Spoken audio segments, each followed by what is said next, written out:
अस्सलाम वालेकुम friends, welcome back to my YouTube channel daily tips with Asma. आज के इस वीडियो में हम आपको बताएंगे रायना नाम के बारे में अनोखी और दिलचस्प मालूमात। रायना नाम का शुमार लड़कियों के नामों में होता है। रायना एक इस्लामी नाम है। रायना नाम की इब्तदाई तारीख अंग्रेज़ी ज़ुबान से निकलती है। रायना नाम की लड़कियों के लिए खुशकिस्मत नंबर 3 माना जाता है। माहिरीन के मुताबिक रायना नाम की लड़कियां बहुत मासूम होती हैं।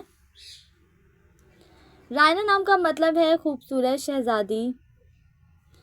रायना नाम की लड़कियों के लिए खुशकिस्मत दिनों में बुध, जुम्मा और हफ्ते का दिन शामिल है।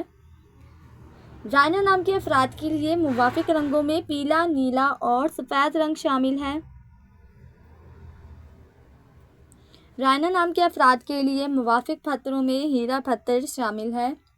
खुशकिस्मती वाली धातुओं में हिंसों के हिसाब से चांदी और तांबा शामिल है। फ्रेंड्स, अगर आप अपने नाम का मतलब जानना चाहते हैं तो कमेंट बॉक्स में अपना नाम लिखें। इंशाल्लाह हम आपके नाम की वीडियो ज़रूर बनाएंगे। Thanks for watching. अल्लाह हाफिज़।